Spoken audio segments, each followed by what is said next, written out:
आप RRB NTPC 2024 के exam में मैथ्स एंड रीजनिंग में ऑलमोस्ट फुल स्कोर करना चाहते हो तो आपने बिल्कुल राइट वीडियो क्लिक किया है, क्योंकि आज के इस वीडियो में मैं अपने एक्सपीरियंस के आधार पे एक बहुत ही इफ़ेक्टिव स्ट्रेटजी आप सबके साथ साझा करने वाला हूं, जिनको फॉलो कर लेने के बाद आप अपने आरआरबी एनटीपीसी 2024 के मैथ्स एंड रीजनिंग में काफ़ी अच्छा स्कोर कर पाओगे। और इस स्ट्रेटजी को मैं खुद भी फॉलो करता था, जिससे मैंने 90% से भी ज़्यादा स्कोर किए थे और ऑलमोस्ट मैं डिफरेंट एग्जामों में भी 90% से भी ज़्यादा स्कोर कर पाता था। वीडियो को शुरू करने से पहले आपसे एक चीज़ कहना चाहूँगा कि इस चैनल पे मैं बहुत ही वैल्यूएबल इंफॉर्मेटिव वीडियो अपलोड करते रहता हूँ और आपका एक सब्सक्राइब करना हमें प्रोत्साहित करता है कि और भी ज़्यादा से ज़्यादा वैल्यूएबल कंटेंट अपलोड किया जाए। तो आप पहली बार इस चैनल पे आए हो तो सब्सक्राइब ज़रूर कर देना और साथ ही उन एस्पिरेंट तक भी शेयर कर देना जिन्हें आवश्यकता हो। आपको ये तो पता होगा कि पढ़ते तो सब लोग हैं, लेकिन स्कोर कुछ ही लोग कर पाते हैं। स्कोर करने का मतलब है ऑलमोस्ट फुल स्कोर, लगभग फुल स्कोर। अगर आपको आरआरबी एनटीपीसी 2024 क्रैक करना है तो आपको इसी हिसाब से टारगेट करना होगा कि आप भी मैथ्स एंड रीजनिंग में लगभग फुल स्कोर करने का ही सोचें। आपको ये तो पता होगा कि लगभग सभी एस्पिरेंट्स मैथ्स की एंड रीजनिंग की प्रिपरेशन करते हैं, लेकिन उन लोगों में क्या डिफरेंस होता है जो काफ़ी अच्छा स्कोर कर पाते हैं। पहले मैं बता दूं कि आपके बेसिक्स अच्छे हैं, आपने कॉन्सेप्ट क्लियर कर रखे हैं, आपने प्रीवियस ईयर क्वेश्चन पेपर अच्छा खासा सॉल्व कर चुके हो और आप सोचते हो कि मैथ्स में हम फुल कैसे स्कोर करें, तो एक स्ट्रैटेजी जो मैं खुद फॉलो करता था ये भी आपको करना चाहिए और बहुत सारे एस्पिरेंट ये करते हैं। एक तरफ होता है कि हम बहुत ज़्यादा पढ़े जा रहे हैं, बहुत ज़्यादा पढ़े जा रहे हैं, लेकिन वो डायरेक्शन सही नहीं है, और एक तरफ होता है कि हम राइट डायरेक्शन में मेहनत करके लगभग फुल स्कोर कर सकते हैं। तो इसके लिए आपको क्या करना होगा, जो मैं बताऊंगा इसको आप ध्यान से सुनिएगा। आपको ये पता होगा कि अभी रिसेंट में आरआरबी एएलपी का एग्ज़ाम हुआ, उसके बाद आरपीएफ का एग्ज़ाम हुआ, उसके बाद जेई का एग्ज़ाम हुआ, उसके बाद टेक्नीशियन ग्रेड 1, और इन सभी एग्जामिनेशन के आंसर की भी पब्लिश हो चुके हैं और टेक्नीशियन ग्रेड 3 का भी एग्ज़ाम कंप्लीट हो चुका है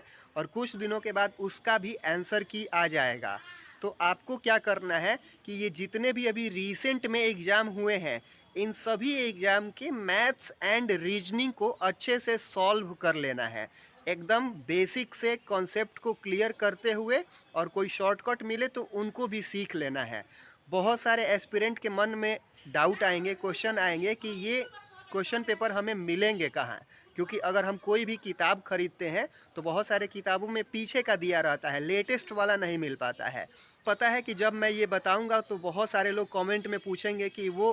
क्वेश्चन पेपर कैसे मिल पाएंगे। तो इसका भी सॉल्यूशन बहुत सिंपल है, आप यूट्यूब पे सर्च करिएगा तो बहुत सारे टीचर ने उन सभी शिफ्ट के मैथ्स को सॉल्व कराया हुआ है, उन सभी शिफ्ट के रीजनिंग को भी सॉल्व कराया हुआ है। या आप खुद से सॉल्व करना चाहते हो तो बहुत सारे ऐसे प्लेटफॉर्म है,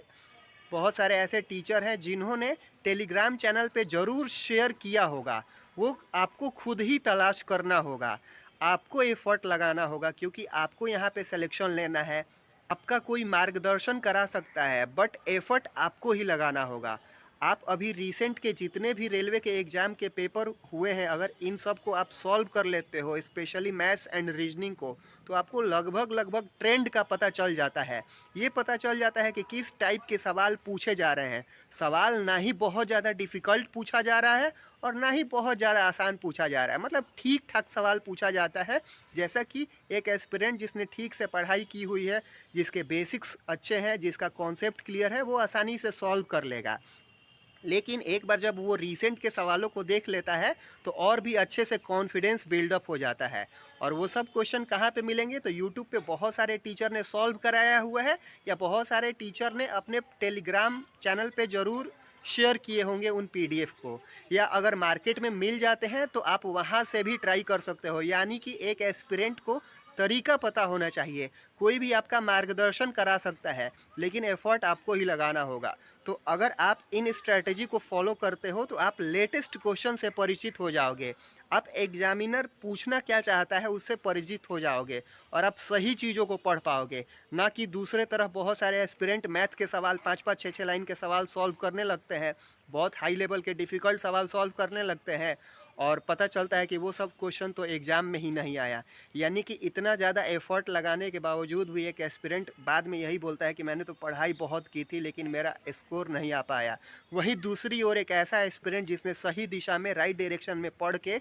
बस थोड़ा ही एफर्ट लगाया, थोड़ा क्या ठीक ठाक एफर्ट लगाया और वो एग्ज़ाम में फुल स्कोर कर पाया। ध्यान रहे कि किसी ने फुल स्कोर किया है इसका ये मतलब नहीं है कि वो मैथमेटिक्स में बहुत बड़ा ज्ञानी है, उसको सब कुछ आता है। सब कुछ ना ही कभी किसी को आया है और ना ही कभी किसी को आ पाएगा। कोई भी एक ऐसा एस्पिरेंट जो फुल स्कोर कर रहा है इसका ये मतलब नहीं है कि उसे सब कुछ आता है। हाँ, उसने एग्ज़ाम कैसे क्रैक करे, उसने सही स्ट्रैटेजी फॉलो किया, लिमिटेड टाइम में पेपर को सॉल्व कर पाया और इसके अलावा भी वो एग्ज़ाम में पैनिक नहीं हुआ, नर्वस नहीं हुआ, घबराया नहीं और कॉन्फिडेंस हो करके कि मैंने जो प्रिपरेशन करी है वो एग्ज़ाम क्रैक करने के लिए सफिशिएंट है। इस हिसाब से वो सकारात्मक सोच के साथ, दृढ़ संकल्प के साथ, भगवान में आस्था रख के पेपर देता है तो वो डेफिनेटली अपने एग्ज़ाम में अच्छा स्कोर कर पाएगा। और एग्ज़ाम में अच्छा स्कोर करने के बाद आके एक्सपर्ट स्टडी इस चैनल पे भी वो कमेंट में बताएगा कि भैया आपने जो भी स्ट्रेटेजी बताई थी उसको मैंने फॉलो किया और वो काफ़ी हेल्प किया।